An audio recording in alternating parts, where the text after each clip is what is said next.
Good morning. The meeting will please come to order. I would like to start our meeting by introducing myself to you. I'm Moshe Gubin, Chairman and CEO of Strawberry Fields REIT. I will act as Chairman of this meeting. I'd like to extend to you a cordial welcome to the Annual Meeting of the Shareholders of Strawberry Fields REIT, Inc. All persons entitled to vote as shareholders or proxies will please give their names to Stephen Greenfield, who is acting as Secretary, and file their proxies with the Secretary if they have not already done so. I'd like to introduce the other directors of Strawberry Fields REIT, along with its officers, whom I shall ask to stand or wave upon being introduced. Michael Blisco. Good morning, everyone. Stan Gertz. Good morning. Jack Levine. Good morning. Mark Myers. Good morning. And Ted Lerman. Good morning. The officers of our company that are here with us today are Jeff Feitner, Chief Investment Officer. Good morning. And Greg Flamion, our CFO. Good morning. And Stephen Greenfield, the Chief Legal Officer. Hello. I hereby appoint Stephen Greenfield as Inspector of Election, and I will now call upon Mr. Greenfield to present proof of the due calling of the meeting of shareholders. Mr. Chairman, I present my affidavit certifying to the fact that the notice of this meeting was mailed on April 7, 2026 to shareholders of record at the close of business on April 1st, 2026, the record date fixed by the Board of Directors. Unless there is someone who wishes the affidavit read, I will direct that the affidavit be filed with the minutes of the meeting. There being no objection, it is so ordered. A certified list of stockholders entitled to vote at the meeting is available at the meeting and may be inspected by any shareholder. Without being rude, I also want to mention that we have our lawyer with us from Hacker Johnson. Good morning. So Stephen Greenfield, having been appointed as Inspector of Election and having subscribed to the oath of office, I hereby direct that such oath is filed with the minutes of the meeting. The Inspector will please take a tally of the number of shares of common stock at the meeting and advise me whether there is a quorum present for the conduct of business. Mr. Chairman, I find that there are 10,827,081 shares of common stock represented at this meeting in person or by proxy, out of a total of 13,378,307 shares of common stock outstanding as of the record date. Therefore, 80.9% of the outstanding shares of common stock are represented in person or by proxy at this meeting, and there is a quorum for all matters to be presented. 80.9, that might be on the record. There is a quorum present, and the meeting can now proceed to consider the matters that come before it. The meeting will now undertake consideration of Proposal 1, the election of directors as set forth in the notice to stockholders. Each director elected will hold office until the annual meeting in 2027 and until their successors are elected and qualified. Nominations for directors are now in order. Mr. Chairman, the following people have been nominated to serve as directors until the annual meeting in 2027 until their successors are duly elected and qualified. Mr. Gubin, Blisco, Levine, Lerman, Gertz, and Myers. I second the nomination. A motion has been made and seconded for the nomination of myself, Moshe Gubin, Michael Blisco, Jack Levine, Ted Lerman, Stan Gertz, and Mark Myers. Are there any other nominations? Hearing none, we'll move on to Proposal 2 to ratify the selection of Hacker Johnson and Smith as the company's independent auditor for Strawberry Fields REIT. The polls are now open, and the Inspector of Election will proceed to distribute ballots and tabulate the votes for Proposals 1 and 2. If you have already executed a proxy and returned it to the company, you should not execute a ballot here at the meeting unless you wish to revoke a proxy previously executed. If you wish to execute a ballot here at the meeting, please raise your hand so that those assisting the meeting may supply you with the ballot form. And will the ballots been collected? Yes. I now declare the polls closed. That was easy. Upon conclusion of the portion of our shareholders meeting which requires the voting of shares, I will entertain questions submitted from the floor or via our webcast concerning the business and operations of the company. All questions, I think, is the portal, Jeff, for people to submit questions. Yep. And then you'll play moderator.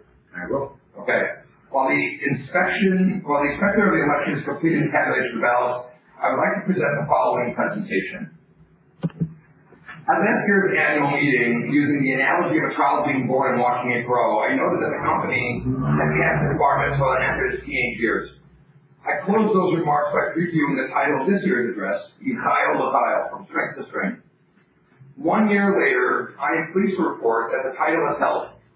By every measure that matters, Strawberry Fields is materially stronger than it was 12 months ago, and the disciplined platform we have been building since 2015 continues to do precisely what it was designed to do, enable us to acquire assets that bring solid returns to our shareholders. 2025 was a year of execution. It was not a year of reinvention or dramatic strategic pivots. It was a year of doing what we have always done, doing business in a consistent, disciplined, and accretive manner. In my view, these objectives are a few of the ways we set ourselves apart from our peers. I would now like to walk you through the presentation discussing our 2025 results and our outlook for 2026. On slide 3, I'd like to begin by highlighting the company's growth during 2025. Our portfolio grew from 124 facilities to 143. Total assets increased by $100 million net of depreciation. Rental income advanced from $117 million to $143 million, representing a 22% top-line growth in a single year. AFFO grew from $56 million to $73 million, and adjusted EBITDA grew from $91 million to $125 million. I believe and hope you agree that these are not incremental gains. They reflect our platform operating at scale, with each component of the business contributing to the results. Importantly, this growth was achieved without any variation from our underwriting standards or our approach to grow master leases in existing states. In addition to the financial highlights, we successfully completed our 6th bond series in Israel, a relationship now more than a decade old. We grew our shareholder base to over 5,000 individual shareholders, up from approximately 4,500 a year ago. Our team participated in more than 12 investor conferences across the country. We closed on 19 skilled nursing and assisted living facilities for an aggregate purchase price of $112 million. We further reduced the affiliated tenant concentration to approximately 46% of the portfolio. And lastly, we increased the quarterly dividend to 16 cents per share, marking the 5th increase since our inaugural distribution in December 2022. All of these things are just us doing our thing and getting stronger and stronger. On the next slide is our balance sheet year over year for the last 10 years. The trajectory is one of steady, consistent year-over-year growth. 2025 was the year that our real estate acquired growth $1 billion, which is an exciting milestone, at least for me. I would note that our market value of our real estate is probably closer to $1.6 billion today, if not more. Our leverage remains within the middle of our 45% to 55% target range. We pay off around $1.5 million of debt a month, which we will discuss on a later slide in the presentation. As I have said in the past and will repeat in the future, our balance sheet is very, very strong and something that I'm proud of and that will continue to strengthen year over year. On the next slide, we show our income statement also for the past 10 years, which mirrors the balance sheet trajectory. Revenue, AFFO, and EBITDA have each grown year over year without exception. It's a beautiful chart if you ask me. The chart further reflects what disciplined accretive acquisition activity looks like compounded over time. Over the last 5 years, our AFFO and EBITDA have a compounded annual growth rate of 13+%. These results reflect the work the team has executed across underwriting, asset management, and capital markets. That underwriting is really our secret sauce. Slide 6 illustrates our geographic footprint and the criteria that govern our acquisition activity. Our facilities span Illinois, Indiana, Arkansas, Tennessee, Kansas, Kentucky, Missouri, Texas, Ohio, and Oklahoma. The investment criteria displayed on the right side of the slide have remained constant, and we do not anticipate changing them. We target a 10% projected return on investment, a 20% projected levered IRR over a 10-year horizon, and a 12% projected return on equity at 50% loan to value of 8% interest. Our acquisition focus remains on deals within our existing footprint or in new states where we can make a sizable acquisition and grow a master lease. Our deals are often off-market transactions and ones that fall into our sweet spot of between $20 and $100 million. We continue to evaluate hundreds of opportunities annually and decline the substantial majority of them. Underwriting discipline is what I preach, and the product is our stable, well-balanced performing portfolio. When an opportunity does not satisfy these criteria, we pass, even at the cost of short-term acquisition pace. Slide 7 is one of the slides I'm most proud of. The 2 pie charts in front of you show our base rent broken down by state on one side and by related consultants on the other. There's no single dominant slice on either chart. No single tenant or state runs the rent roll. That is exactly where we want to be. As a reminder, when we started this company in in 2015, it was 1 tenant in 2 states. We have come a long way and feel that we are stronger when there isn't one dominant state or operator that we're relying on. Slide 8 is in many respects the most important slide in the deck. This chart on the right shows AFFO per share compounding at an 11.6% annual growth rate. Few REITs in any sector have delivered per share AFFO growth at that pace, and we have done so consistently. The table on the left of the slide explains the mechanism. 2025 AFFO totaled approximately $72.5 million. Our payout ratio is 46%, among the lowest of our peer group. And that leaves approximately $39 billion of retained cash flow annually. We invested our targeted 50% acquisition return on equity. That retained capital generates approximately $500 million of incremental AFFO per year, which equates to roughly 8% of organic AFFO growth before the deployment of any external raised capital. Our payout ratio is intentionally conservative. Retained capital deployed into accretive acquisitions is the most reliable mechanism for compounding shareholder value over time. When we combine per share AFFO growth with our dividend yield, the resulting total return profile is competitive in any environment, and particularly so with a sector that benefits from durable, contractually protected, demographically driven cash flows. We believe that our true return exceeds most of our peers. Slide 9 presents our share price history since the public listing.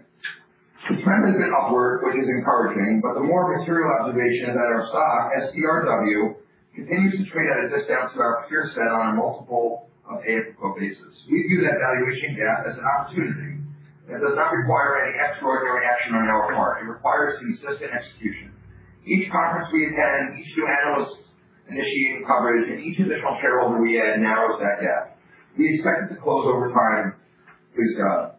I would add that we ended 2025 at a high, which we have lately been pushing up against, and hopeful that 2026 will reach new all-time highs, God willing. Slide 10 shows our debt structure. The stack is well laddered and diversified across HUD, guaranteed debt, secured bank debt, and 4 series of bonds issued through our Israeli platform.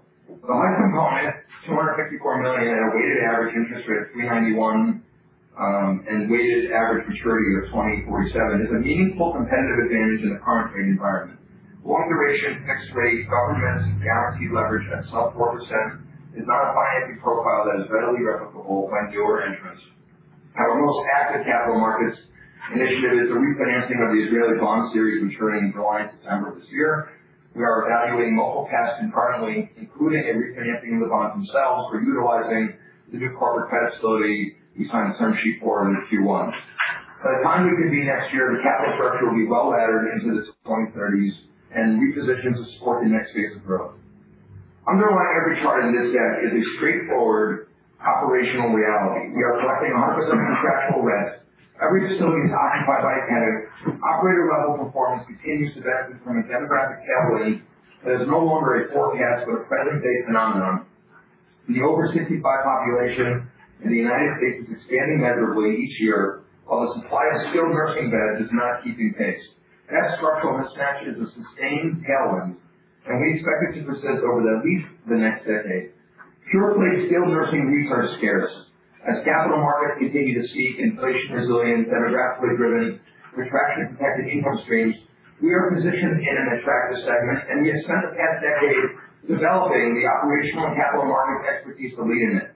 Looking ahead, our 2026 priorities are consistent with the strategy that delivered 2025's results. We will complete the bond refinancing on terms that are accretive to shareholders. We will continue to acquire in our disciplined manner and grow the portfolio.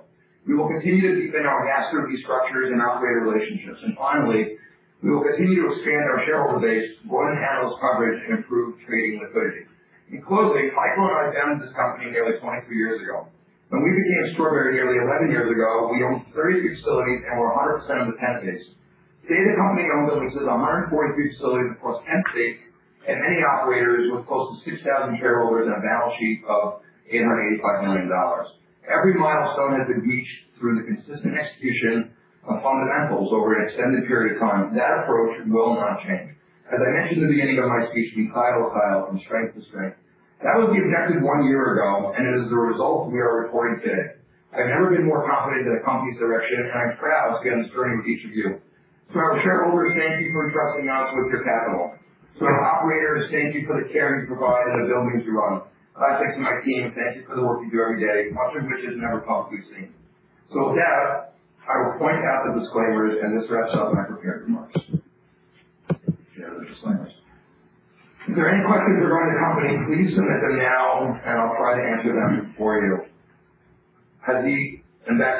Back to the meeting, has the inspector completed the tabulation of the votes on the matters brought before this meeting, and is he ready to present this report?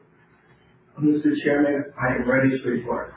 I report that the holders of 8,611,945 shares of common stock voted for Proposal 1. So to summarize, regarding Proposal 1, the following directors are therefore duly elected to serve for 1 year and until their successors are elected and qualified. Moshe Gubin, Michael Blisco, Jack Levine, Ted Lerman, Stan Gertz, and Mark Myers.